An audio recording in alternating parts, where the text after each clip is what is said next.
Experimental Ebola vaccine will be administered in Congo as Ebola death toll climbs by Max Slavo at STEFplan.com. An experimental Ebola vaccine is being rolled out in Congo as the death toll from the infectious disease continues to climb. The vaccination campaign will begin today. The vaccination campaign begins tomorrow, Monday, in Mbandaka, capital of the province. Minister of Health Oly Ilunga told the Associated Press, as reported by 9 News Australia, it will target, first, the health staff, the contacts of the sick and the contacts of the contacts. The World Health Organization has been warning about the Ebola situation in Congo, and it appears their only solution is an experimental vaccine. An experimental vaccine is one that has never been tried on humans before. Ebola hemorrhagic fever, seen mostly only in Africa, is one of the world's most feared diseases. It begins with flu-like symptoms, followed by bloody diarrhea and vomiting. Days later, some victims begin bleeding through the nose, mouth, and eyes. Depending on the strain of the Ebola virus, it can kill up to 90% of victims. There is no cure for Ebola. The virus is spread through direct contact with the blood or secretions of an infected person. So, is the Ebola virus reaching a terrifying enough level that an experimental vaccine is warranted?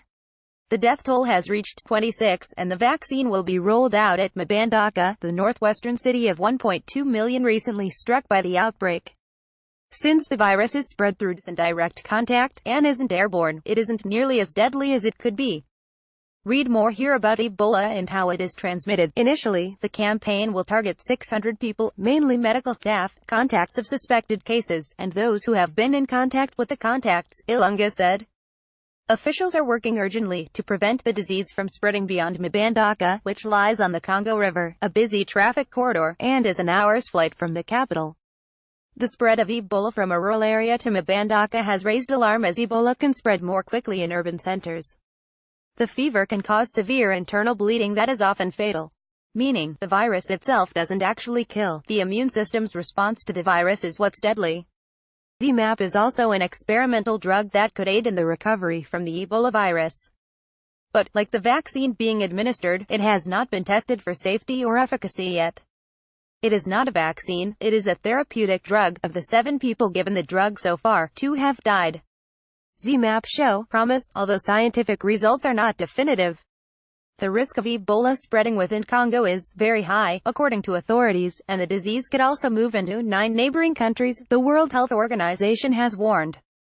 The WHO, however, stopped short of declaring the outbreak a global health emergency. WHO said there should not be restrictions on international travel or trade. Article continues below video. In the meantime, it's important to prevent oneself from contracting the virus. Unfortunately, healthcare workers are at the greatest risk as they try to cull the suffering, which is why they will be the first to get the experimental vaccine. For their sake, let's hope it works better than this year's flu vaccine. From Max Slavo at STEFplan.com. God bless. Dean James III. Right Wing Tribune. Be sure to follow us on Nation in Distress and America's Freedom Fighters on Facebook.